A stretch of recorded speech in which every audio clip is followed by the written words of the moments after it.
And I like to have family members make me what I call a treasure box. And in that is maybe a picture of a vacation to Europe or Alaska or something that they really enjoyed. Some kind of a memento, something about if they were a fireman, something about being a fireman, a medal maybe, or you know, a plaque or something that they got. Keep something like that so that you, the caregiver, the companion, can use that and say, oh, I like this. Look at this shell. You know, I bet you got this when you went to, you know, Florida, or when you went to the beach. I do a lot of teaching at the Center for Family Caregivers, which I gave you handouts for, a little advertising. We do all of our classes. We have many classes every day. I teach mainly the caregiver classes for people that are caring for their loved ones at home. And then they often have the questions and decisions to make as far as when they can't do the care, maybe that they are trying to do.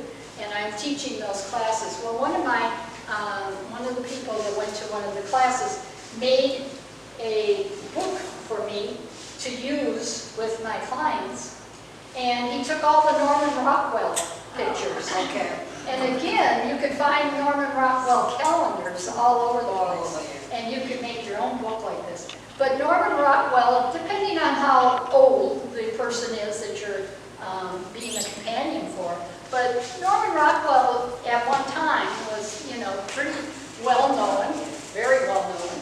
And so these sometimes will stimulate a memory, an old memory, right, of when they saw a Norman Rockwell picture before. Maybe, you know, when they were whatever age, and they can bring it up. So whatever you're trying to do, you're trying to engage into something else other than their confusion state. That's the only way you're going to change things. And a lot of times you can do that by asking questions. I think a lot of times we're afraid to ask questions because we figure that they don't understand. But asking questions, even if they don't understand, stimulates them that they know that you are expecting something back.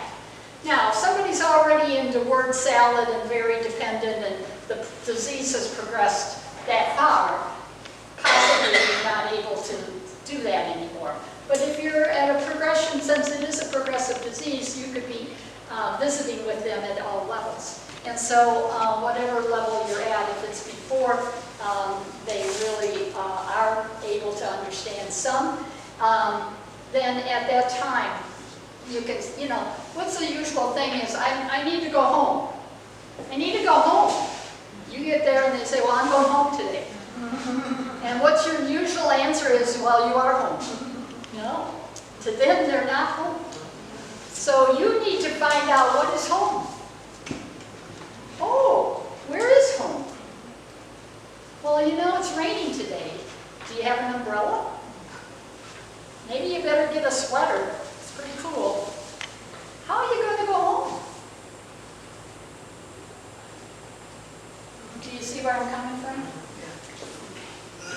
All right, so ask questions with, be careful when you ask questions with that a no can be answered, because it will be. So if you don't want to handle a no, if you want a yes, you shouldn't ask that question. So if you want to go out for a walk, a lot of times they will do what you want them to do. For you, not for them. They don't need a caregiver at many levels, right?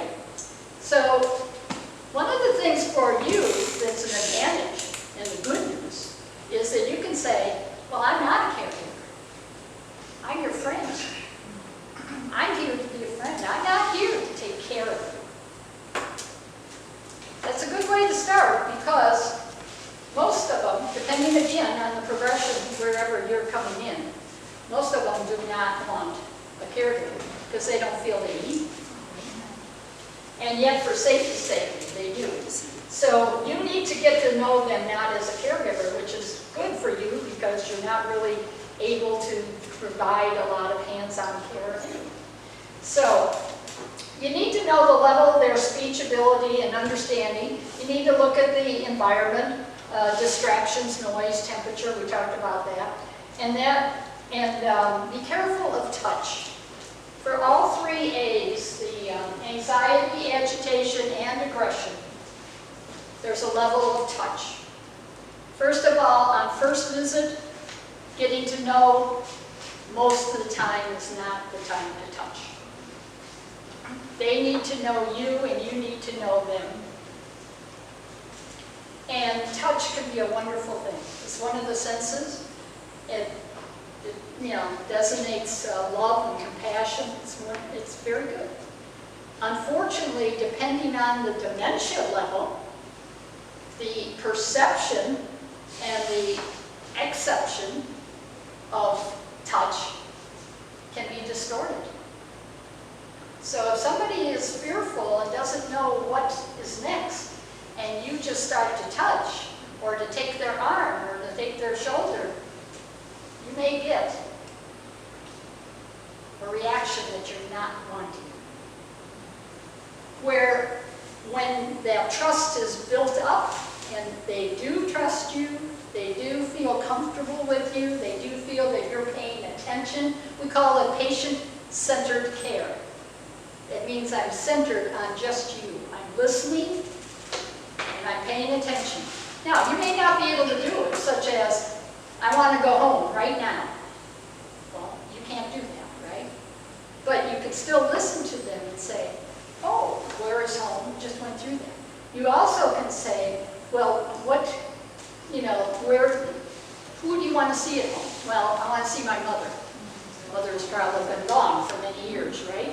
So you say, well, we need to call and make sure Mother's home before we go. That may be all they need to satisfy at that moment. Doesn't mean it won't come back, but at that moment, it may be all they need to say, to have that settled, and they'll go on to something else. But, so you just need to work with the now and that patient-centered thing.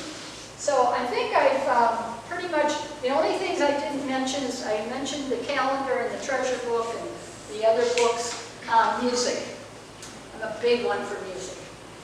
And music, if you want them to do something, should be march music or some really lively music. And if it's a sundowner and it's somebody that needs to calm down, of course it's going to be softer music. Find out from the family, find out from the caregivers that are there with them all the time what kind of music they really like. But you know, today with music on your phones, it's so easy. When things like an anxiety attack comes on, pop your music on. Put some nice soft music on your playlist. Pop it on and just sit there, maybe over to the other side of the room with that music on. And gradually work yourself towards it. And then start talking about the music. Or talk about something else. That'll be the distraction that you need. Music works wonders. And it'll help you too, which is interesting. So, what you want to do is not leave them alone with their confused thoughts, and so you need to engage.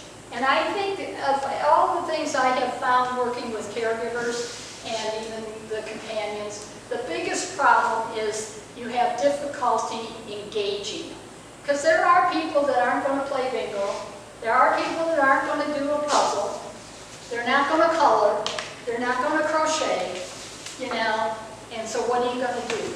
Well, you need to come up with something. And engaging, like I mentioned with the calendar, but engaging with even simple things, like maybe read to them. Would you mind if I read to you? Or get books, magazines, mostly pictures. Instead of reading stuff, pictures do well, as I told you with the calendars. I have Coping with Agitation and Aggression that I didn't make enough copies, and so I'm going to give that to you. And then I have a list of activities for patients with, it says ADRD. What that is Alzheimer's disease-related disorders. And I use this when I'm working with the CNAs and professionals in the facilities. But I thought it would be something that you all might use too. Just gives you some ideas. Obviously, not all of them work for everybody, but maybe they'll click something that they'll be able to do. But your goal is to, what can I engage them in? Even if it's just engaging them enough so that they are talking to you, if they can talk to you, even if they can't talk to you.